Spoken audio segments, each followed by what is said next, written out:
बिस्मिल्लाहिर्रहमानिर्रहीम, अस्सलाम वालेकुम। मैं हूँ डॉक्टर शुमाइला गफ़ार और आप देख रहे हैं सेहत सब के लिए।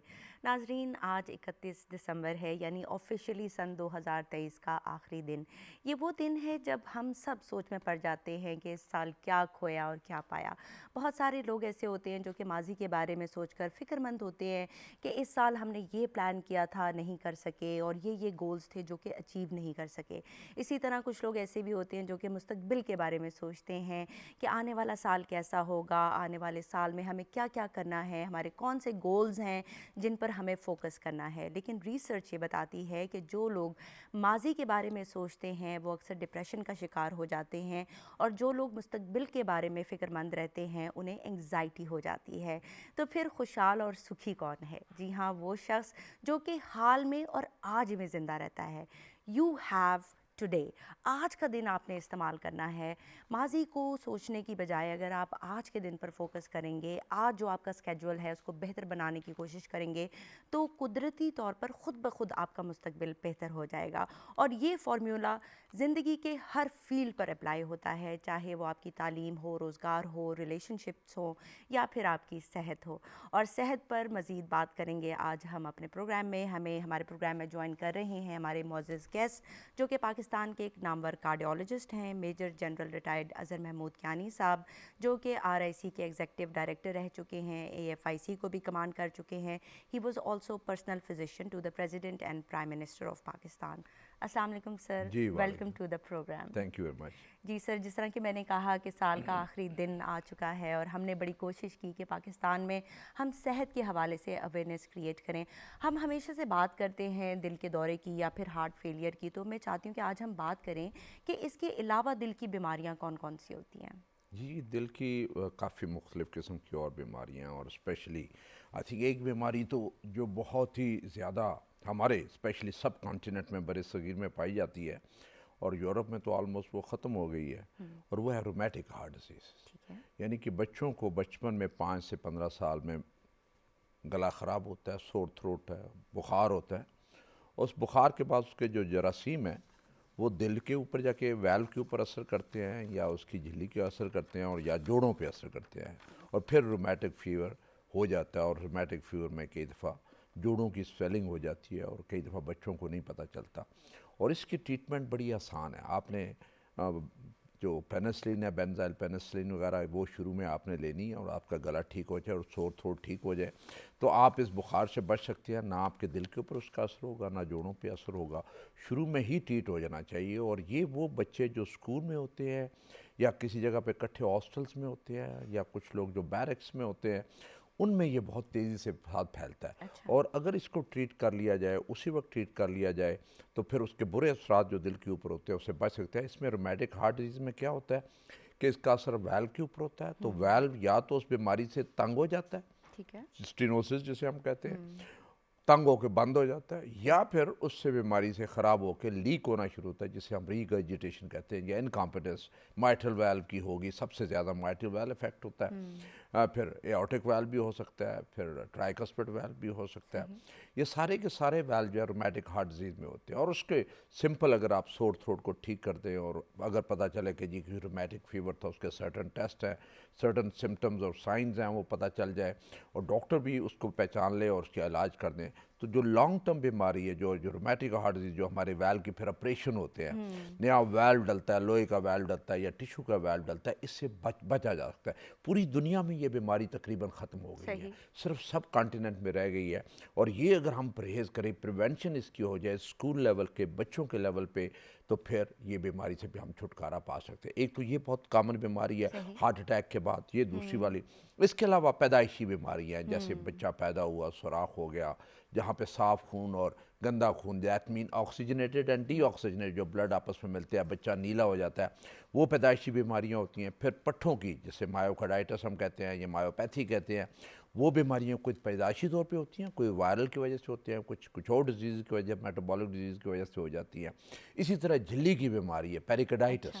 ठीक है। पेरिकार्डाइटिस ऐसी बीमारी है, हमारे यहाँ इस मुल्क में टीबी बहुत ज़्यादा है, उस ट्यूबरकुलोसिस की वजह से, जो कि फेफड़ों पे असर करती है, या जोड़ों पे असर करती है, या मोरों पे असर करती है, या दिमाग में मेनिंजाइटिस, ट्यूबरकुलस मेनिंजाइटिस हो सकता है। इसी तरह दिल के ऊपर भी असर होता है। और अच्छा। दिल की पेरिकार्डाइटिस जो है उसमें जो सोजश इन्फ्लेमेशन हो जाती है, उसमें पानी भर जाता है, दिल के इर्द गिर्द पानी भर जाता है, और जिसे हम पेरिकार्डियल एफियन कहती है। और अगर उसको ट्रीट ना किया जाए तो वो झिल्ली, एक तो पानी इकट्ठा होकर सही। हार्ट फेलियर होता है, मरीज़ की जो है मौत वाक़या हो सकती है। दूसरा, वो झिल्ली मोटी होकर कैल्शियम की तरह उसका एक केस, पत्थर की तरह एक केस भर जाता है और हार्ट को बीट ही नहीं करने देती। सही, ना जगह वो ही नहीं एक्सपैंड, है दिल हाँ, के जगह ही पास नहीं कि है वो जिसमें वो बीट हिले। करे। ठीक है। तो उसमें फिर आपको उसका पेरिकार्डेक्टमी जो है, उसकी ऑपरेशन सर्जरी की जाती है। तो अगर ये सारी की सारी बीमारियां आपकी पता चलती जाए, उनको टाइम पे ट्रीट होती चली जाए, तो इनसे काफ़ी हद तक छुटकारा हो यहाँ सकता पर है। कॉलर हैं, उनको शामिल करते हैं। अस्सलाम वालेकुम, कौन कहाँ से बात कर रहे हैं? वालेकुम सलाम हाफिज जी, मैं इंतजार हुसैन बात कर रहा हूँ साहिवाल डिवीजन से। जी, सवाल डॉक्टर साहब पूछिएगा। से बात करना चाहते हैं। जी, बहुत शुक्रिया, सवाल पूछिएगा। हाफिज जी, मेरा सवाल ये है कि मेरा ना तकरीबन 10-12 दिन से बीपी बहुत हाई है। मैंने चेक करवाया था डॉक्टर साहब से जाकर साहिवाल में, ठीक है। तो उधर 133 वॉल्यूम ऊपर 90 करो। आया था, वो उसने बताया मेरे को। आपकी आवाज़ हमें सही से नहीं आ रही, थोड़ा ऊंचा बोलिएगा प्लीज़। जी मैडम, मैंने अपना बीपी चेक करवाया था डॉक्टर साहब के पास जाकर। ठीक है, कितना था बीपी आपका? 133/90 बताया था उसने मेरे को। ठीक है। उसने मेरे को नक्स प्लस सिरप दिया और बीपी कैप्सूल दिए थे, लेकिन उससे कोई फर्क नहीं पड़ रहा। 10-15 दिन हो गए, बीपी बहुत हाई है। डॉक्टर साहब से बात करना चाहते, कोई मेडिसिन वगैरह उम्र बता दें। कितनी? ठीक है, उम्र क्या है आपकी? मैडम मेरी उम्र 30 साल है। ठीक है, वॉक वगैरह करते हैं और ख़ानदान में किसी को दिल का मसला है? नहीं, खानदान में किसी को भी दिल का मसला नहीं, वॉक भी करता हूँ सुबह ठीक सुबह। है, अलामात क्या आ रही थी बीपी तेज़ होने के साथ आपको? कोई दर्द वगैरह तो नहीं हो रहा था, सांस तो नहीं फूल रहा था? दर्द नहीं होता, चक्कर वगैरह बहुत आते हैं, सर चकराता है। वजन अच्छा, कैसे? ठीक है। कोई टेस्ट वगैरह हुए हैं आपके? टेस्ट मैडम नहीं करवाया, खाली उसने बीपी टेस्ट किया था डॉक्टर साहब ने। अच्छा, ठीक है। दवाइयाँ इस्तेमाल करें या छोड़ दी हैं? बीपी दवाई इस्तेमाल करो, नक्स प्लस एक सिरप उसने दिया और एक HBP कैप्सूल दिए थे। ठीक है, बहुत शुक्रिया कॉल करने का। आपके सवाल का जवाब लेते हैं जी। 130/90 इनका ब्लड प्रेशर है, दवाइयाँ उन्होंने दी थी और कह रहे थोड़ा सा मसला हो रहा है लेकिन अफाका नहीं हुआ अभी ये एक पूछना था कि वज़न इनका कैसा है। कई दफ़ा वज़न हो तो उसकी वजह से भी बीपी जो है ऊपर चला जाता तक। है। ठीक है। वो लोग जो वर्जिश नहीं करते, वॉक नहीं करते, पैदल नहीं चलते, उनका बीपी ऊपर चला जाता है। उसके साथ साथ जो लोग नमक ज़्यादा इस्तेमाल करते हैं खाने में, उसमें तरकारी में हो या आटे में हो या नमक लगा के खाते हैं, उनका ब्लड प्रेशर ऊपर चला जाता है। तो 130/90 तो कोई इतना ज़्यादा ब्लड प्रेशर नहीं, ये तो आखिरी हद है। यानी 100, ये लोगों को पता होना चाहिए कि जो आखिरी हद है ऊपर वाली ब्लड प्रेशर से ऊपर नहीं जाना चाहिए, वो 140/90 है। जी। 140/90 से ऊपर नहीं जाना चाहिए, और नीचे वाला 90/60 है, इससे नीचे नहीं जाना चाहिए।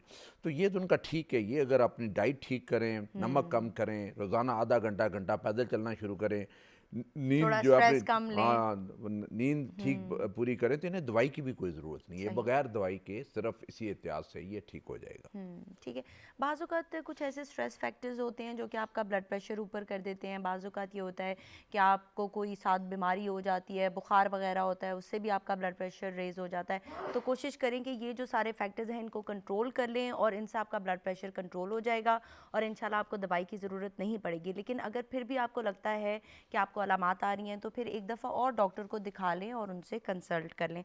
सर, हम दिल की बीमारियों की बात कर रहे थे और आपने पेरिकार्डाइटिस की भी बात की। मैं चाहती हूँ कि थोड़ा सा वैल्वुलर डिजीज़ की तरफ हम आएँ। आपने कहा कि ये बच्चों में हो जाता है, तो बच्चों का गला वगैरह ख़राब होता है, स्पेशली ये वाला जो मौसम है जिसमें ठंड लग जाती है, तो हम बहुत कैजुअली लेते हैं अगर किसी का गला ख़राब है, स्पेशली बच्चों का। हम उन्हें छुट्टी भी नहीं करवाते, कहते हैं स्कूल चले जाओ, और फिर ख़ुद ही उनको सेल्फ मेडिकेट करते हैं। तो बाहर मुल्कों में स्वाब लिया जाता है, यहाँ पर उसका इतना कोई ट्रेंड नहीं है। तो आपके ख्याल से हमें क्या करना चाहिए, स्पेशली अगर बच्चे का गला ख़राब हो? इसका जवाब मैं आपसे लूँगी, लेकिन यहाँ पर कॉलर है, उनको लेते हैं। अस्सलाम वालेकुम, कौन कहाँ से बात करें? वालेकुम अस्सलाम, मदीहा लाहौर से। जी मदीहा, सवाल पूछिएगा। जी, लास्ट टाइम भी मेरी कॉल थ्रू हुई थी तो मैंने MBR पे ही बात की थी। जी जी। मेरा MBR हुआ हुआ है, ठीक है। तकरीबन 1 साल हो गया है। ठीक है। और उसी हवाले से मुझे ये पूछना था, मैं PT टेस्ट करवाती हूँ हर महीने ठीक है। कि उसको नॉर्मलाइज करने की पूरी कोशिश होती है मेरी। अभी भी मेरा 3 पर है। अच्छा। मुझे पूछना ये है कि मुझे कितना पानी पीना चाहिए, क्योंकि मुझे पहले पानी पीने से मना किया गया था कि 1 लीटर से ज़्यादा पानी नहीं पी सकते, और कोशिश करें कि आप 1 लीटर से भी कम पिएं। तो मैंने शदीद गर्मी में भी पानी बहुत कम पिया, जिसकी वजह से मुझे लगा कि मुझे डिहाइड्रेशन हो गई है। ठीक है। सही। उम्र क्या है क्या आपकी? जी, उम्र क्या है आपकी? मेरी उम्र 48 है। अच्छा, ठीक है। अब आपको कोई सिम्टम्स आ रहे हैं, कोई अलामात हैं? जी, मुझे सर्जरी के बाद से मेरी बैक पेन है, बैक पेन आगे आती है सारी। अच्छा, मुझसे ठीक है। सपोर्ट के बगैर बैठा नहीं जाता। सही। ठीक है, बाकी कोई और दिल का मुझे मसला तो नहीं हो रहा? टेस्ट वगैरह ठीक आ रहे हैं? अ, मुझे पूछना ये था कि अगर मैं किसी प्राइवेट डॉक्टर को भी चेक करवाती हूँ, हम्म। तो मुझे कौन सा ऐसा टेस्ट है 1 साल के बाद दोबारा करवाना चाहिए, सही। ताकि मैं अपने पूरे डॉक्यूमेंट्स लेकर डॉक्टर के पास मैं एक जाऊँ? सवाल और पूछना मुझे चाहूँ। कौन से क्वेश्चन पूछने चाहिए? जी। और मुझे एफिब का भी मसला था, ठीक है। क्या सर्जरी के बाद मेरा एफिब ठीक हो गया होगा? सही। क्या ये ये ठीक क्या हो था? सकता है? ए सर, दोबारा फिर ये दोबारा सवाल ये वाला दोबारा पूछिएगा। मुझे एफिब इशू था, हम्म। ठीक है, तो एएसएफ टिश्यू था कह रही हैं? एफिब भी था मुझे, जी जी। ए फिफ्थ रोमेटिक था। हार्ट अच्छा। डिजीज अच्छा, थी, एफिब इसलिए था आपको? ठीक है। ठीक है। ठीक है। तो क्या वो सर्जरी के बाद से ठीक हो जाता है या ठीक हो गया होगा? ठीक है। थोड़ा आपका सा भी एक बड़ा कोई ताज़ा आपका एको हुआ था इन पिछले चंद दिनों में या चंद महीनों में? सर, मेरा सर्जरी के 4 दिन के बाद हुआ था एको मेरा, और सर्जरी आपकी कब हुई थी? 1 साल 1 साल पहले। उसके बाद फिर आपका एको नहीं हुआ? जी, 4 दिन के बाद हुआ था सर्जरी के 4 दिन के बाद, फिर उसके बाद एको नहीं हुआ। और उस टाइम मेरा ईएफ जो था वो 60 था, 50 था? 60।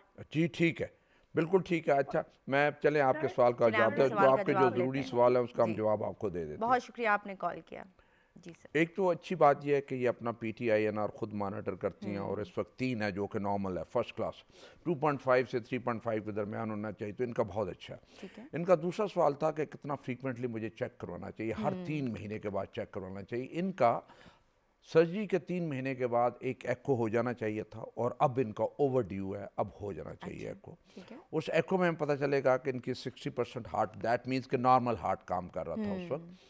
और अब देखना है कि उसमें कोई एज सच इसके ऊपर, वाल्व के ऊपर या हार्ट के किसी चैम्बर में कोई क्लॉट वगैरह तो नहीं है, और हार्ट उसी तरह काम कर रहा है। ए फिब में होता है एट्रियल फिब्रिलेशन, ये ऐसी रिदम होता है हार्ट का जिसमें हार्ट बेकायदगी से धड़कता है ठीक और है। क्योटिक किस्म की मूवमेंट होती है, और उसमें से कई दफा दिल के अंदर क्लॉट बन जाते हैं, और उस क्लॉट को रोकने के लिए वार्फिन दी जाती है। वो वार्फिन जो है वो उसको पिघला देती है और बनने भी नहीं देती। ठीक है। अब वो क्योंकि 1 साल हो गए ना, हर 3 महीने के बाद इनके जो कार्डियक सर्जन है उन्हें भी इन्हें बताना चाहिए था, और कार्डियोलॉजिस्ट को भी बताना चाहिए था कि आपने हर 3 माह के बाद आके चेक करवाना, और आपके ये टेस्ट होंगे और आप इनको दोबारा करवाने की ज़रूरत है।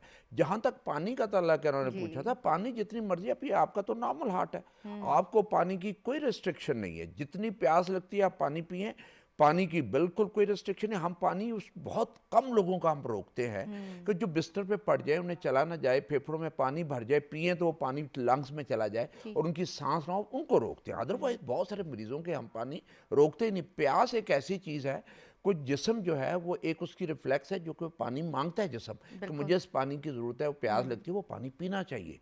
और अगर आपको रिस्ट्रिक्शन भी है पानी की, तो जितनी प्यास है उतना आप पानी पिए, वो नहीं रोकना। हम आपको 7 दवाइयाँ दे रहे होते हैं, जो फालतू पानी आपके जिस्म में होता है वो निकाल रहे होते हैं, वो निकल रहा होता है, और आपको उसको फिक्र करने की ज़रूरत नहीं है।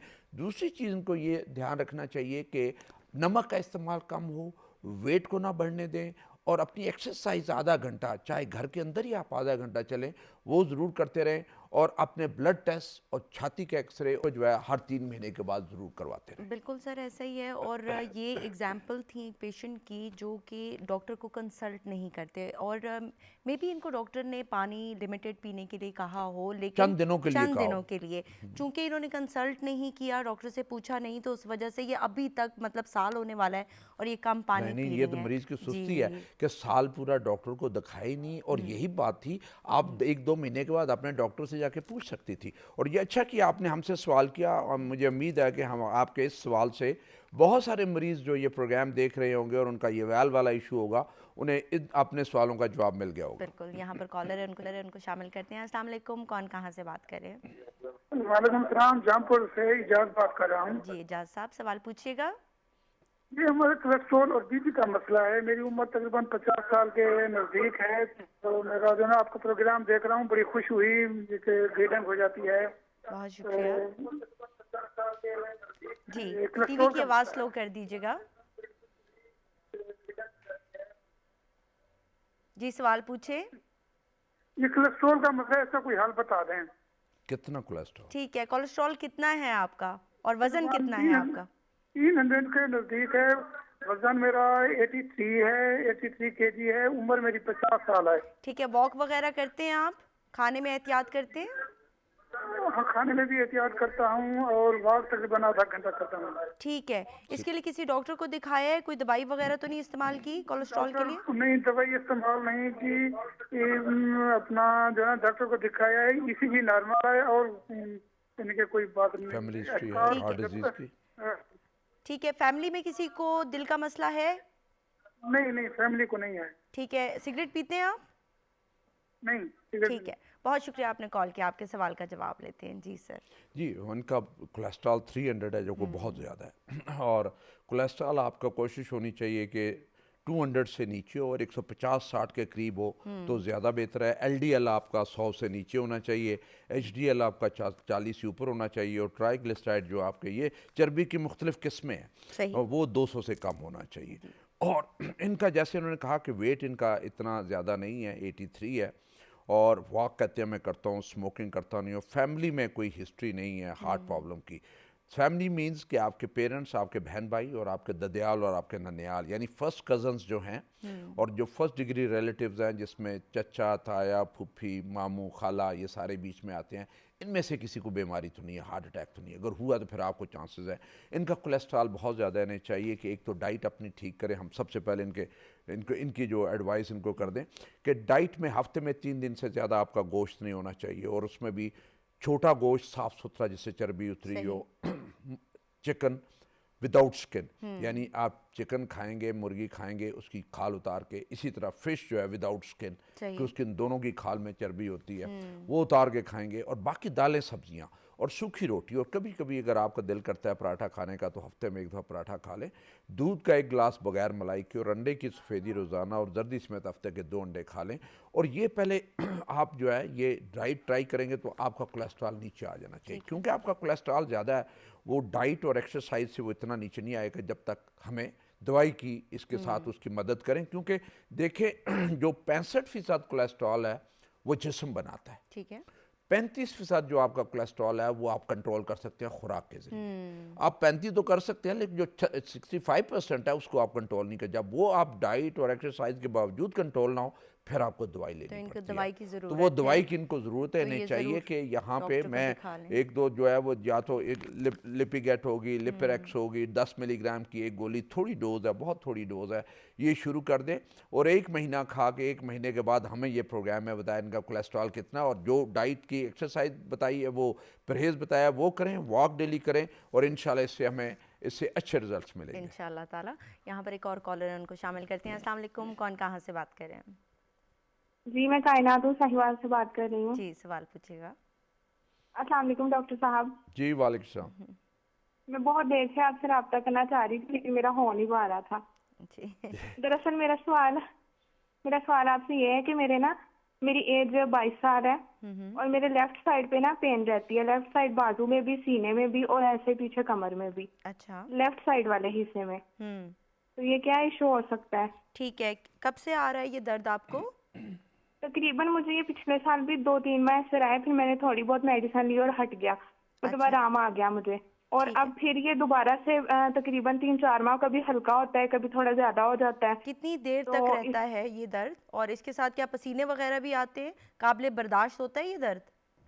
नहीं, काबिले बर्दाश्त नहीं होता है, दर्द होता है, मतलब ये वाली साइड भारी भारी रहती है मेरी। ठीक है, डॉक्टर को दिखाया है? कोई टेस्ट करवाए हैं आपने? जी नहीं, अभी तक तो मैंने कोई टेस्ट नहीं करवाया है। ठीक है, खानदान में किसी को दिल का मसला है? खानदान में सिर्फ मेरे चाचू थे जिनको दिल का मसला था, और तो किसी को नहीं। वजन कितना है आपका? वजन तो नहीं ज्यादा? नहीं, वजन ज्यादा नहीं है। ठीक है, कॉल ड्रॉप हो गई है इनकी। जी, आई थिंक ये यंग लेडी, 22 साल उनकी उम्र है, बाईं तरफ दर्द होता है, बाजू में चला जाता है। ये एज ऐसी है जिसमें कॉरोनरी आर्टरी डिजीज़ या हार्ट अटैक होने के चांसेस बड़े कम होते हैं। और कई दफ़ा इस तरह का दर्द जो है वो मस्कुलर पट्ठों का दर्द होता है या कोई हड्डी का दर्द होता है, और उसमें परेशान होने की ज़रूरत नहीं है। लेकिन टेस्ट बहुत ज़रूरी हैं। कोई पता नहीं होता कि पैदाइशी तौर पे कोई ऐसी कोई चीज़ हो जो हम मिस कर रहे हैं और उन्हें इस तरीके से सिम्टम आ रहे हों, तो उसमें से 2-3 टेस्ट बड़े इंपॉर्टेंट है। कोलेस्ट्रॉल का टेस्ट इंपॉर्टेंट है, छाती का एक्सरे ज़रूर करवाएं, ईसीजी करवाएं और एको करवाएं। ठीक है। एको से हमें पता चल जाएगा, जो कि अल्ट्रासाउंड हार्ट का है, उससे पता चलता है कि कोई पैदाइशी तौर पे दिल की बीमारी नहीं है।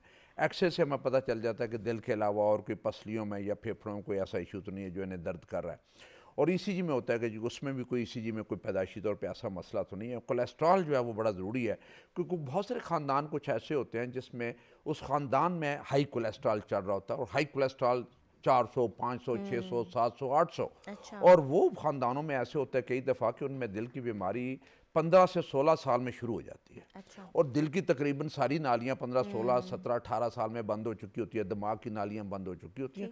बहुत थोड़े होते हैं वो लोग, बहुत थोड़े होते हैं, लेकिन वो टेस्ट करवाना ज़रूरी है। अगर वो इतना ज़्यादा कोलेस्ट्रॉल नहीं और टेस्ट आपके नॉर्मल आते हैं तो फिर आपको फिक्र करने वाली कोई बात नहीं।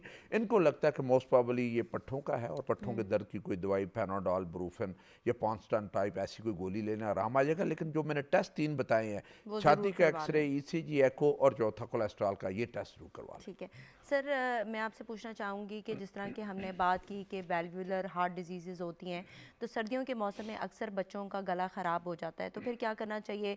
उनको डॉक्टर के पास ले जाना चाहिए, क्योंकि हमने कहा कि इससे दिल की बीमारी भी हो सकती है। स्वॉब वगैरह फ़ॉरेन कंट्रीज़ में लिए जाते हैं, क्या पाकिस्तान में भी इसका ट्रेंड है?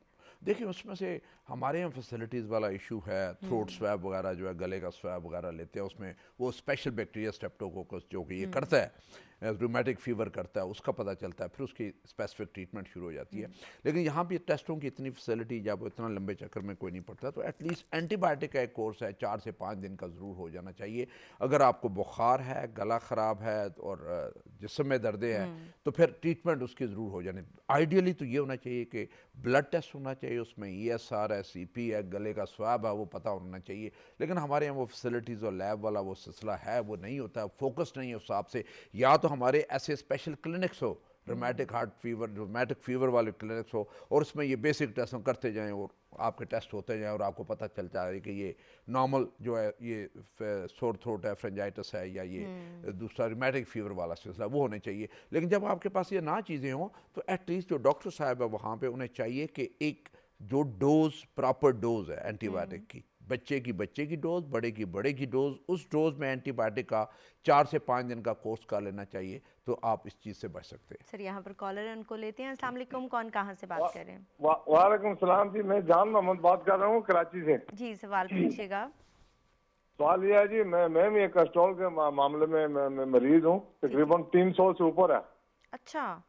तो बीपी मेरा अभी बहुत हाई होता है, 200 से ऊपर हो जाता है, बल्कि 250 तक चला जाता है बीपी। अच्छा, ठीक है, तो कोई दवाई इस्तेमाल करें इसके लिए आप, दवाई ब्लड प्रेशर के लिए? बीपी की तो कभी कभी लेता हूँ, कभी नहीं लेता हूँ, क्योंकि वो भी मुझे थोड़ी तकलीफ देती है। तो परहेज भी मैं करता हूँ। गोश्त तो मैं तकरीबन बकरा ईद पे गोश्त खाया था, अभी तक मैंने गोश्त नहीं खाया। ठीक है। अच्छा, वजन कितना है आपका? जी, वजन कितना है? वॉक वगैरह करते हैं? वजन मेरा तकरीबन 85 है जी। अच्छा, ठीक नमक है। कम खाते हैं? नमक कम खाते हैं? नमक में बस कम ही खाता हूँ, ज्यादा नहीं खाता हूँ। वॉक वगैरह करते हैं? वाक मस्जिद तक जाता हूँ जी, बस यहाँ से तकरीबन 200-250 गज के करीब मस्जिद है, बस यही वाक है मेरी, और वाक नहीं करता हूँ। अच्छा, दवाई के साथ ब्लड प्रेशर कंट्रोल्ड है या ज्यादा रहता है?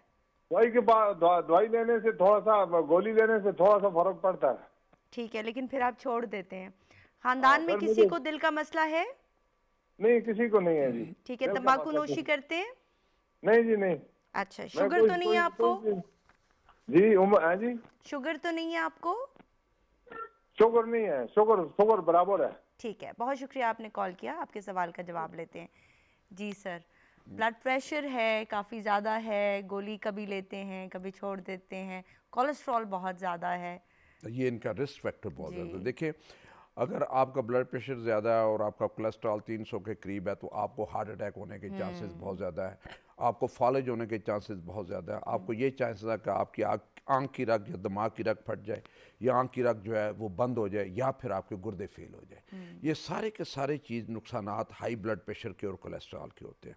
और आपने कोशिश ये होनी चाहिए कि आपका ब्लड प्रेशर 140/90 से नीचे रहे, और 140/90 से आपने डॉक्टर की उस तक जानना छोड़ें जब तक कि आपका ब्लड प्रेशर 140/90 से नीचे आ जाए। वो एक दवाई शुरू करते हैं, अगर आपका कंट्रोल नहीं होता तो उस दवाई की खुराक बढ़ाते चले जाते हैं, या फिर उस दवाई से ना कंट्रोल हो तो 2 हफ्ते के बाद दूसरी दवाई जो बदलते हैं, और कोशिश ये करते हैं कि ब्लड प्रेशर को 140-90 से नीचे लेके आए। और जब आ जाए वो दवाई फिर आपने सारी उम्र नहीं छोड़नी। आप रोटी भूल जाएं, खाना भूल जाएं, दवाई नहीं भूलें तो आपको कोई नुकसान नहीं होगा और आपका ब्लड प्रेशर कंट्रोल रहेगा। तो आपको जितने ये हमने कॉम्प्लिकेशंस बताई हैं वो आपको नहीं होंगी। शर्त ये है कि रोज़ाना आपने दवाई बाकायदगी से और याद से लेनी है, एक भी खुराक उसकी नहीं भूलनी। खुराक में आपने नमक का कम इस्तेमाल करना है, बड़े गोश्त का कम इस्तेमाल करना है, चिकनाई वाली चीज़ें कम इस्तेमाल करनी है, रोज़ाना आधा घंटा घंटा चलना है, 6 से 8 घंटे नींद पूरी करनी है, और सिगरेट अगर पीते हैं तो वो बंद कर दें। जी सर, मुझे समझ नहीं आती कि हम अपने प्रोग्राम में भी बताते रहते हैं, डॉक्टर्स भी हमेशा जब उनके पास पेशेंट आता है तो उनको इस हवाले से एजुकेट करते हैं, लेकिन फिर भी मरीज़ इस तरह से क्यों करते हैं कि वो कभी दवाई इस्तेमाल करते हैं, कभी छोड़ देते हैं, फिर अगर उनका ब्लड प्रेशर हाई होगा तो वो एक दवाई ले लेंगे, वो नॉर्मल हो जाएगा, फिर दवाई छोड़ देंगे। इवन हमारे यहाँ पर टीवी में भी एक हैं साहब जो कि अभी मुझे मिले, और उन्होंने यही कहा कि रात को सोते सोते उनको फालिज का अटैक आया, उनकी ज़ुबान अंदर की तरफ खिंच रही थी, और जब वो डॉक्टर के पास गए तो उनका ब्लड प्रेशर बहुत ज़्यादा था। सर, इसका जवाब मैं आपसे लूँगी, लेकिन यहाँ पर कॉलर है, उनको लेते हैं। अस्सलाम वालेकुम, कौन कहाँ से बात कर रहे हैं? अस्सलाम वालेकुम जी, मैं तनवीर बोल रहा हूँ फैसलाबाद से। जी, सवाल मेरा पूछिएगा। 2009 में बाईपास हुआ था इधर लाहौर से। ठीक है। और उसके बाद मेरे कानों का मसला बन गया, सुनाई कम देता है। अच्छा। और इसके बाद अब मुझे 2 माह हो गए हैं, रात को नींद नहीं आती। जब मैं रात को सोता हूँ तो जब भी उठता हूँ उसके बाद नींद नहीं आती। ये क्या मसला है? ये कोई मेडिसिन की वजह से या कानों पे असर हुआ मेरे, या क्या वजह है? ये दवाइयाँ कौन सी ले रहे हैं? दवाइयाँ कौन कौन सी इस्तेमाल कर रहे हैं आप? ये मैं कनकोर इस्तेमाल कर रहा हूँ, और एक लोपरीन है, एक लिपिडीन है कोलेस्ट्रॉल के लिए। ठीक है, ये मसला अभी शुरू हुआ है कि कानों का, और ये जो नींद में आपकी आंख खुल जाती है, ये पहले से हो रहा है? कब से हो रहा है ये? नहीं, ये मेरी आँख का जो नींद का मसला है, ये 2 माह से है ज्यादा। ठीक है। ठीक है। तो हाँ, मैं वो गोली भी खा लूँ नींद की तो तब भी नींद नहीं आती। कोई परेशानी वगैरह तो नहीं है आपको? नहीं, वो नहीं है। हाँ ठीक जी। है। कानों के डॉक्टर को दिखाया है आपने? कानों के डॉक्टर को दिखाया है, उन्होंने 1-2 डॉक्टर को दिखाया, उन्होंने दवाइयाँ दी हैं, वो मैं खा रहा था, उसके बाद कोई फायदा नहीं हुआ। फिर एक डॉक्टर के पास उसने एक आला दे दिया है, जिससे वो आले के साथ मैं वो गुजारा करता हूँ। ठीक है। उम्र क्या है आपकी? एज क्या है? मेरी एज है 65 जी। 65 है। ठीक है, ठीक मैं है। टेस्ट वगैरह दिल के होते रहते हैं आपके? कोई अलामात तो नहीं आ रही? आवाज आ रही है आपकी, ठीक आ रही है आवाज। अच्छा, मुझे ये बताइए कि टेस्ट वगैरह आपके दिल के होते रहते हैं, आप करवाते रहते हैं, डॉक्टर को दिखाते रहते हैं? हाँ जी, हाँ जी। अब मैंने टेस्ट पिछले माह भी करवाए थे, वो डॉक्टर साहब ने लिखे थे, डॉक्टर मोहसिन नजीर है दिल का डॉक्टर। सारे ठीक आए थे टेस्ट वगैरह? हाँ जी, वो रिपोर्टें हैं मेरे पास, अभी मैंने करवाई हैं। ठीक है, बहुत शुक्रिया आपने कॉल किया। आपके सवाल का जवाब लेते हैं। जी सर। जी, आई थिंक उनका बाईपास पुराना हुआ है, और अभी 2 इनके जो मेन इश्यूज हैं, एक नींद का है और दूसरा सुनाई कम देता है। तो वो आई थिंक एज की वजह से है, और दवाइयों में से कोई 3 दवाइयाँ ले रहे हैं टोटल, उसमें से कोई भी ऐसी दवाई ये सुनाई को कम नहीं करती। तो ENT का इशू है, और हेयरिंग एड वो कहते हैं कि ENT को दिखाया था, उसने प्रेस्क्राइब किया, तो वो इस्तेमाल करना चाहिए हेयरिंग एड। नींद के लिए इन्हें चाहिए, एक तो वॉक बड़ी ज़रूरी होती है कि आप वॉक करें, और नींद का एक टाइम होता है। बहुत सारे हमारे जो लोग हैं वो जब शाम को नींद का टाइम होता है तो नींद के साथ वो लड़ रहे होते हैं, या तो टीवी देख रहे होते हैं, या प्रोग्राम देख रहे होते हैं, या किसी ना किसी और बातों में मसरूफ़ होते हैं। तो वो जब टाइम गुजर जाता है तो आपकी नींद डिस्टर्ब हो जाती है, फिर आपको नींद बड़ी कोशिश करनी पड़ती है कि आप सोएं। उसमें से बेहतर ये होता है कि एक तो शाम की वॉक ज़रूर रखें, और शाम का जो खाना है वो अर्ली खा लें, और जब आपको नींद आए तो कोशिश ये करें कि उसी वक्त सो जाए। जो आपकी रिक्वायरमेंट है वो ये है कि आपकी 6 से 8 घंटे जो है डेली की नींद ज़रूर, इस स्टेज पे इतनी नींद जो है वो ज़रूर होनी चाहिए, और वॉक उसके लिए जो है ज़रूरी है। और कुछ अरसे के लिए आप जो नींद की दवाई गोली ले सकते हैं। जो ही ये एक स्लीप साइकिल होता है जो आपका डिस्टर्ब हो जाता है, और उस स्लीप साइकिल को दोबारा अपने रीसेट करना होता है। तो वो आप एक्सरसाइज से, डाइट से, और वो अगर आपका ना हो रहा हो तो फिर दवाई की मदद लेते हैं, और दवाई कुछ अरसे के लिए जब 2 हफ्ते 3 हफ्ते 4 हफ्ते दवाई रेगुलर हो जाती है, वो नींद ठीक हो जाती है आपकी, सेट हो जाती है, तो फिर आहिस्ता आहिस्ता उसकी डोज हाफ करके अगले 2-4 हफ्ते में उस दवाई से आप जान छुड़ा लेते हैं और आपकी नींद जो है वो सेट हो जाती है। फिर वो चीज़ें आपने जो है आगे जारी रखनी होती है। ठीक है, जिस तरह के डॉक्टर साहब ने आपको बताया आपको दवाइयों से मसला नहीं हो रहा, क्योंकि आपका जो ऑपरेशन था वो कई साल पहले हुआ था, आप तब से ये दवाइयाँ इस्तेमाल कर रहे हैं, तो मोस्ट प्रॉब्ली ये दवाइयों की वजह से नहीं है। जो आपके कान का मसला है उसके लिए आपने ENT स्पेशलिस्ट को दिखाना है। जिस तरह कि आपने कहा कि हेयरिंग एड आप इस्तेमाल कर रहे हैं वो आपको फ़ायदा देगी। इसी तरह अगर आपको नींद नहीं आती, जिस तरह के डॉक्टर साहब ने आपको बताया, बहुत सारी चीज़ें हैं जो आप कर सकते हैं। रात को सोते वक्त अगर वार्म शावर ले लिया जाए वो अफाका करता है। इसी तरह नीम गर्म दूध भी आपको हेल्प कर सकता है।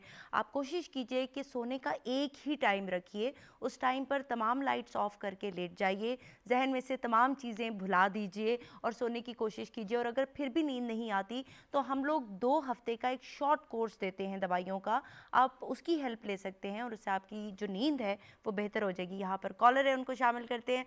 अस्सलाम वालेकुम, कौन कहाँ से बात कर रहे हैं? जी,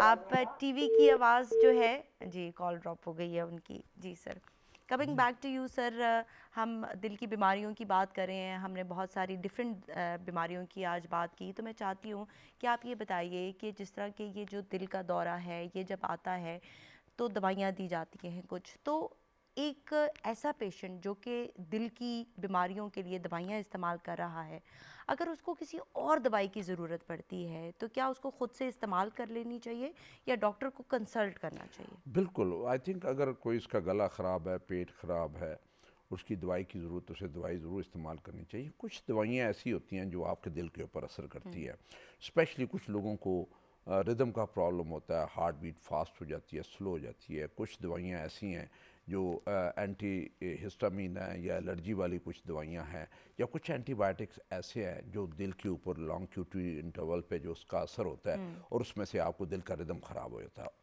कुछ वो मरीज़ आइडेंटिफाई हो जाते हैं, वो कहते हैं जी जब भी ये मैं दवाई लेता हूँ तो मुझे दिल की प्रॉब्लम शुरू हो जाती है, दिल की धड़कन तेज हो, वो दवाइयाँ नहीं फिर लेनी उस वक्त। उसमें से एंटी हिस्टामिन चंद एक ऐसी हैं और उसके ऊपर फिर वो डॉक्टर, आई थिंक कार्डियोलॉजिस्ट, उनका भी बड़ा ज़रूरी बनता है कि अपने नुस्खे पे लिखते हैं कि इस दवाई को अवॉइड करना है, ठीक है, इसकी जगह इसका नेमल बदल दूसरी दवाई आप दे दें। इसमें कुछ एंटीबायोटिक्स हैं जिनका असर होता है और कुछ जो एंटी हिस्टामिन होती है जो दिल के ऊपर असर होता है, वो अवॉइड करने चाहिए। बाकी जो वॉमिटिंग वाली है और पेट के जो इन्फेक्शन वाली हैं वो दवाइयाँ, उनका ऐसा उस तरह का कोई असर नहीं होता, ले सकते हैं आप। यहाँ पर कॉलर है, उनको शामिल करते हैं। अस्सलाम वालेकुम, कौन कहाँ से बात कर रहे हैं?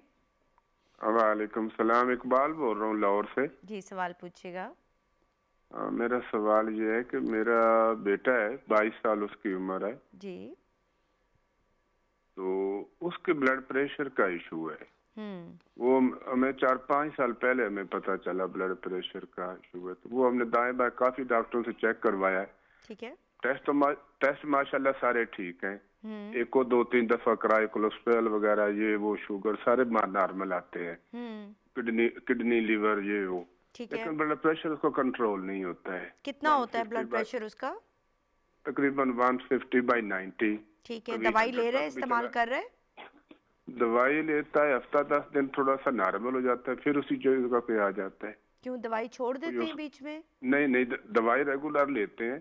ठीक है, कोई दवाई उसको सूट कर नहीं रही। अच्छा, ठीक है। 4-5 साल से इशू आ रहा है, 2-3 साल से तो लगातार दवाई खा रहा है। आजकल कौन सी दवाई इस्तेमाल कर रहे हैं? प्लीज दवाई फिर कौन सी है?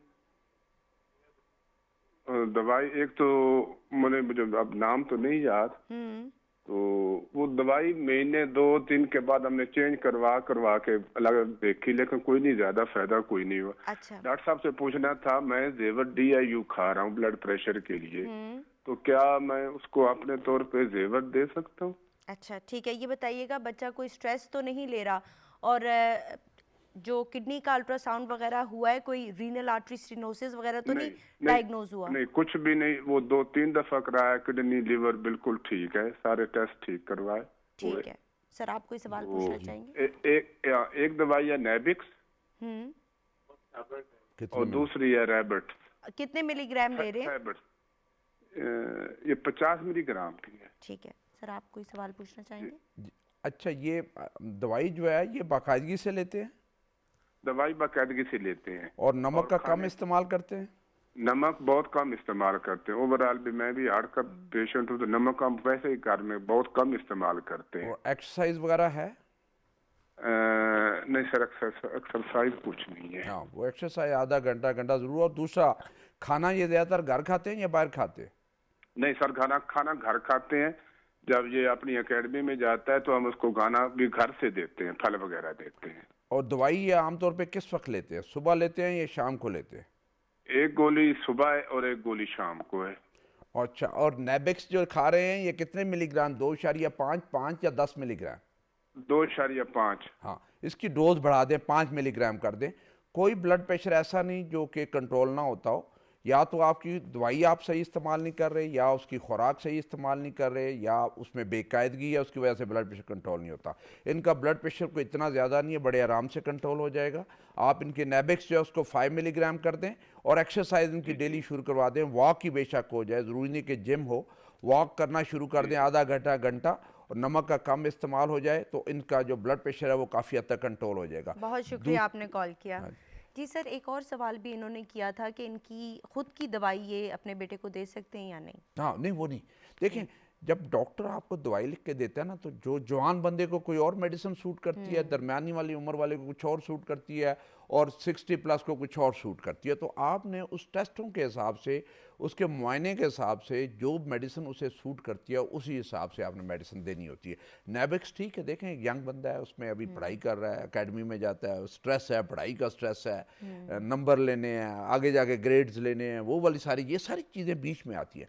और दूसरा, जो ज़्यादातर लोगों का ब्लड प्रेशर ज़्यादा होता है बार बार चेक करने से, ठीक है, वो एक उसकी एंग्जाइटी और एक टेंशन होती है कि वो एक ब्लड प्रेशर चला गया। कई दफ़ा आप रिलैक्स होकर, अच्छा बच्चे का ये सोए हुए जब ब्लड प्रेशर चेक करेंगे तो वो बिल्कुल नॉर्मल होगा। ठीक है, वो जब जागा हुआ होगा, टेंशन में होगा, उसका ब्लड प्रेशर ऊपर होगा। तो आप इसका, जिनके पास ये डिजिटल है बीपी अप्रेटिस, ये 3 रीडिंग ले लिया करें और 3 को जमा करके उनको 3 से डिवाइड करके उसकी एवरेज ले लिया करें। वो इनका नॉर्मली ब्लड प्रेशर होता है। हम लोग इसको बल्कि वाइट कोट हाइपरटेंशन भी कहते हैं कि बाज़ औक़ात डॉक्टर को देखकर भी मरीज़ का ब्लड प्रेशर ऊपर चला जाता है। तो उसका भी ये तरीका होता है, जब आप चेक करवाने जाएं तो आप एडवाइजेबल यही है कि 5 मिनट वहाँ पर बैठें, रेस्ट करें, उसके बाद अपना ब्लड प्रेशर आप मेजर करवाएं। यहाँ पर कॉलर हैं, उनको शामिल करते हैं। अस्सलाम वालेकुम, कौन कहाँ से बात कर रहे हैं? वालेकुम अस्सलाम, नूर बात कर रही हूँ कोयटा से। जी नूर, सवाल पूछिएगा। जी, मुझे 2 सवाल करने, एक अपने बारे में, एक अब्बू के बारे में। श्योर। अब्बू का जो है 5 साल अभी नहीं हुए, उनका बाईपास हुआ है, लेकिन अभी फिर से क्लॉट हो गया उनका। अच्छा। दोबारा से, बल्कि कराची से करवाया था हमने। अभी मतलब रेगुलर चेकअप वगैरह हर चीज होती रही है। अभी 1 महीना होने वाला है जो उनको एंजाइना का अटैक हुआ है।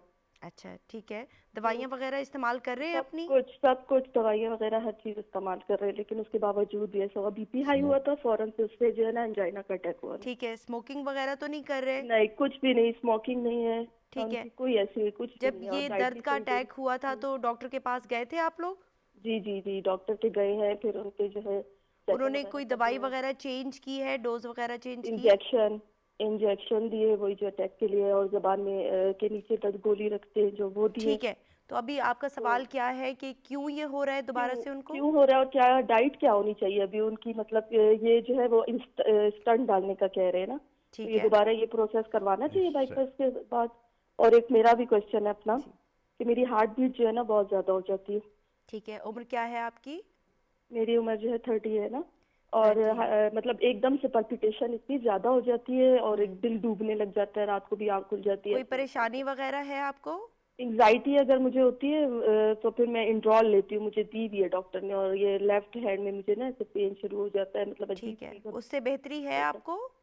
इंड्रॉल लेने के बाद थोड़ा सा रिलैक्स हो जाती है। ठीक है, थायराइड के टेस्ट वगैरह ठीक आए हैं आपके? करवाए हैं? पहले मैंने सब टेस्ट करवाए हैं, थायराइड हर चीज। ये पल्पिटेशन उनको था डॉक्टर्स को डाउट, ठीक है, ये थायराइड की वजह से हो सकता है। वेट कितना है आपका? 48 है मेरा वेट। अच्छा, ठीक है, चलें, बहुत शुक्रिया आपने कॉल किया, आपके सवाल का जवाब मुझे ऐसे लगता है जी पेन स्टार्ट हो जाता है। अच्छा, ठीक है, मुझे लग रहा है आप थोड़ी परेशानी ज्यादा ले रही हैं अपने फादर की, कहीं ऐसा तो नहीं है?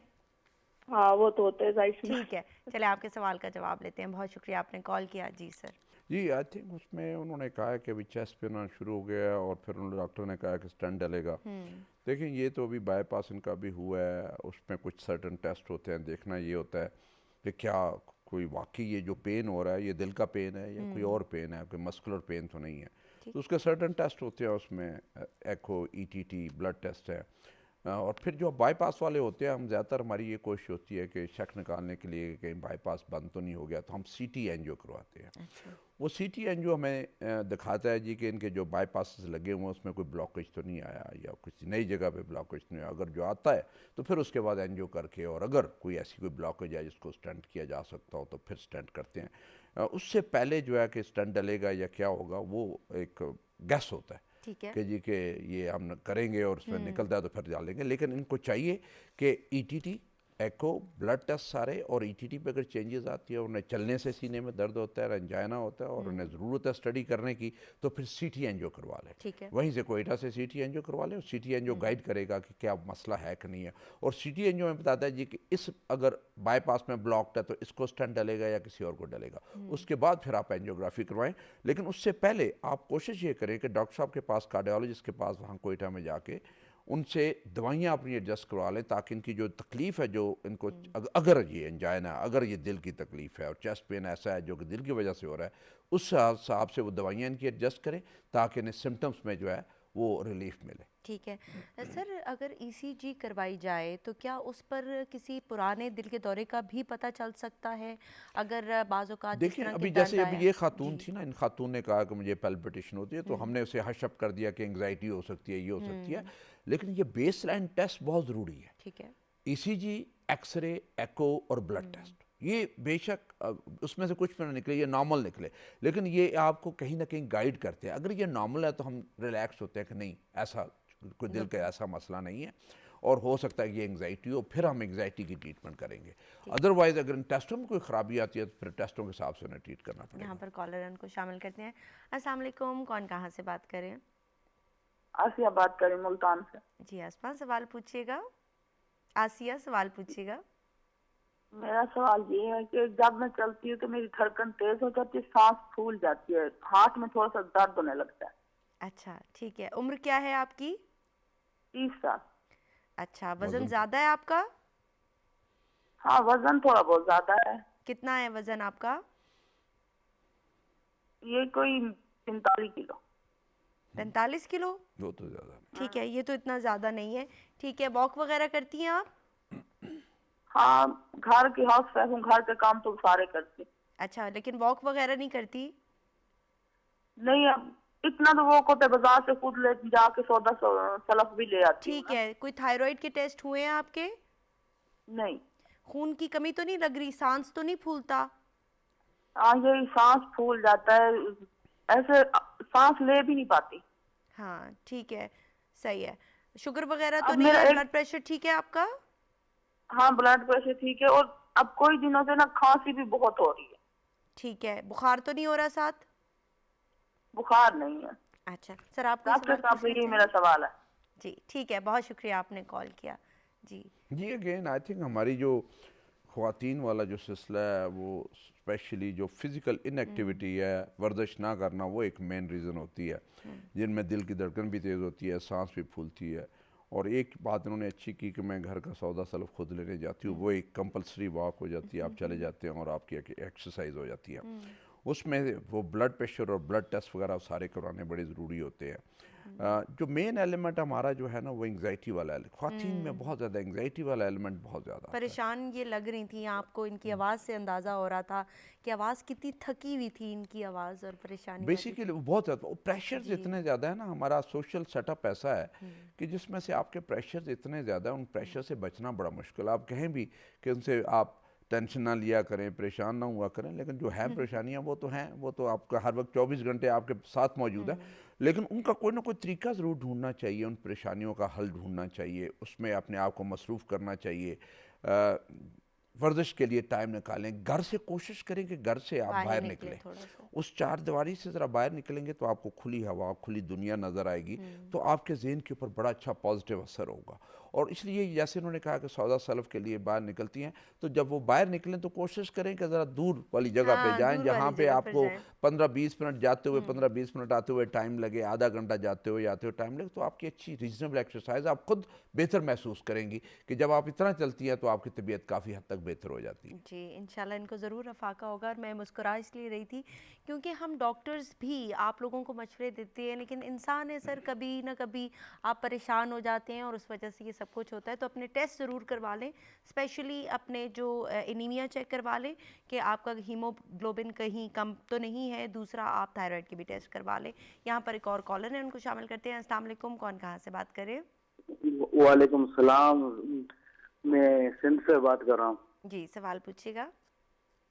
ये मेरी वालदा का लिपिड प्रोफाइल टेस्ट कराया था, इसमें कोलेस्ट्रॉल जो है वो 159 है और ट्राइग्लिसराइड 184 है और HDL 53 है और LDL जो है ना वो बहुत बड़ा हुआ है, 191 है। ठीक है, आपकी मदर की उम्र क्या है, एज क्या है उनकी? वालदा की उम्र 45 साल है। अच्छा, शुगर ब्लड प्रेशर तो नहीं है उनको? शुगर है, शुगर तो हाई है। कंट्रोल नहीं है वो? जी कंट्रोल नहीं है अभी। ठीक है, कितनी रहती है शुगर उनकी? तो पहले ज्यादा रहती थी, अभी वो तकरीबन 100-450-60 रहती है। अच्छा, वॉक वगैरह करती हैं? वजन ज्यादा है उनका क्या? वजन बस यही होगा, 70 किलो होगा। अच्छा ठीक है, खाने में एहतियात करी है या नहीं? जी हाँ, खाने में एहतियात। और मेरी खुद की उम्र है 27 साल, मेरी भी जो है ना वो भी ज्यादा बड़ी हुई है और मेरे भाई की भी ज्यादा है, 320 है मेरे भाई की भी। ठीक है, खानदान में किसी को दिल का मसला है? नहीं, और किसी को नहीं है, यही है। तो डॉक्टर साहब पे कोई अच्छी मेडिसिन या कोई टेबलेट ऐसी रोबेस्टा हम खा रहे थे। ठीक है, बहुत शुक्रिया आपने कॉल किया, आपके सवाल का जवाब लेते हैं। जी सर। ये इन्होंने ये बताया कि इनके फैमिली में शुगर है, सबको शुगर है, तो ये शुगर को तो कंट्रोल करना बहुत ज़रूरी है। शुगर इनकी कोशिश ये करें कि सुबह की बगैर खाए पिए निहार मुँह जो है वो 120 से ऊपर ना जाए और शाम वाली शुगर खाने से पहले 160 से ऊपर ना जाए। और जो इनके कोलेस्ट्रॉल बताए हैं वो तो ठीक है, ट्राइग्लिसराइड भी ठीक है, HDL भी ठीक है, LDL वाकई इनका ज़्यादा है। इससे बेहतर ये है कि एक दफ़ा और टेस्ट करवा लें, 12 से 14 घंटे का गैप, यानी शाम के खाने के बाद अगले दिन उस वक्त टेस्ट करवाएं जब 14 घंटे के बाद करवाएं। तो वो जो टेस्ट आए हो सकता है कि उस पर ये ठीक टेस्ट आए। अगर ये 195 या इससे ज़्यादा है तो फिर इन्हें 1 या 2 महीने के लिए कोलेस्ट्रॉल की गोली खानी, रोविस्टा कहते हैं, खा रहे हैं ऑलरेडी, वो 1-2 महीना खा के जब ये नॉर्मल हो जाए फिर उसे बंद करके डाइट के साथ कंट्रोल करने की कोशिश करें। जिन लोगों की शुगर कंट्रोल नहीं होती उनकी लिपिड प्रोफाइल, उनके जो कोलेस्ट्रॉल, ट्राइग्लिसराइड ये ज़्यादा होते हैं। जो ही उनकी शुगर कंट्रोल होती है तो ये ऑटोमेटिकली ख़ुद भी सेटल होना शुरू होता है और कई दफ़ा आपको इनके लिए दवाई लेने की ज़रूरत नहीं होती, कोलेस्ट्रॉल के लिए दवाई लेने की ज़रूरत नहीं होती, शुगर को सिर्फ कंट्रोल करके रखना होता है। और जैसे पहली चीज़ें थी कि वर्जिश, वॉक बहुत ज़रूरी है आपके लिए और खुराक जो है उसका परहेज़ और एहतियात बहुत ज़रूरी है। सही सर, बहुत सारे पेशेंट्स ऐसे थे आज भी प्रोग्राम में जो कि कह रहे थे कि हम ख़ुद से ही ये दवाई दे दें, या फिर इन्होंने भी कहा कि ये ख़ुद से ही दवाई इस्तेमाल कर रहे हैं। तो क्या ख़ुद से दवाई इस्तेमाल कर लेनी चाहिए या डॉक्टर को कंसल्ट ज़रूर करना चाहिए? इसी तरह क्या ख़ुद से दवाई रोक देना चाहिए या वो भी डॉक्टर के मशवरे से होनी चाहिए? कोई ये लास्ट सवाल है हाँ, ये जब भी डॉक्टर कोई प्रिस्क्रिप्शन लिख के देता है, जब तक कि उसके ऊपर वो मुद्दत नहीं लिख के देता कि इतने अरसे के लिए दवाई है, आपने दवाई नहीं रोकनी। ठीक है, आपने दोबारा कोई शक है दोबारा डॉक्टर के पास जाए, उन्हें कहिए कि मैं बंद कर दूं या चलाए रखूं, या डॉक्टर से उस वक्त पूछ लीजिए मैंने कितना अरसा ये दवाई लेनी है। जब डॉक्टर लिख के देता है जी कि आपने 2-3 महीने के बाद मुझे दिखाना है, उसका मतलब यह है कि आपने दवाई बंद नहीं करनी, आपने दवाई जारी रखनी है जब तक मैं ना कहूँ कि ये दवाई आपने बंद करनी है। ठीक है सर, फाइनल मैसेज अगर आप कुछ देना चाहें। और आज के सवालों से तो यही लगा कि एक तो सेल्फ प्रिस्क्रिप्शन, अपने आप को खुद दवाइयाँ नहीं लिख के देनी, और घर वालों की अगर कोई दवाई को ले रहे हैं तो वो आप दवाई खुद इस्तेमाल करना शुरू करें तो आपके लिए जहर साबित हो सकती है, आपको नुकसान पहुँचा सकती है। ऐसा ना करें, हमेशा डॉक्टर की एडवाइस पे आप दवाई लें और कोई दवाई भी डॉक्टर मशवरे बगैर जो है वो बंद ना करें, और जो दवाई आपको लिख के दी जाए उसको बाकायदगी से इस्तेमाल करें, अपनी ट्रीटमेंट खुद ना करवाएं वरना फिर आपको बाद में उससे परेशानी होती है। जी सर, बहुत शुक्रिया, thank you for joining us. जी नाजरीन, प्रोग्राम आपने देखा, उम्मीद है आपको पसंद आया होगा। प्रोग्राम के अख्तिताम पर आज मैं स्पेशली तौर पर अपने guest major general retired Azhar Mahmood Kiani sahab का शुक्रिया अदा करना चाहूँगी, जो कि हमारे लिए इस प्रोग्राम के लिए और आपके लिए स्पेशली टाइम निकालते हैं। हालांकि इनका स्केड्यूल बहुत बिज़ी होता है और हमारा जो ये सफ़र जारी है ये इनकी मदद से ही जारी है। दूसरा, मैं अपने प्रोड्यूसर साहब और अपनी टीम का भी बहुत शुक्रिया अदा करना चाहूँगी, जो कि बहुत मेहनत से ये प्रोग्राम तरतीब देते हैं। इसके साथ साथ हमारा रिमेनिंग क्रू और कैमरामैन जो कि थ्रू आउट द प्रोग्राम खड़े होते हैं। जब हम बैठकर प्रोग्राम कर रहे होते हैं तो वो चौकन्ना होकर ना सिर्फ हमें खूबसूरत दिखाते हैं बल्कि हमारी आवाज़ आप तक पहुंचाते हैं। बहुत सारी नेक तमन्नाओं और दुआओं के साथ अल्लाह हाफिज़। मैं हूँ डॉक्टर शुमाइला गफ़ार। अपना बहुत बहुत ख्याल रखिएगा। अल्लाह ने के बाद।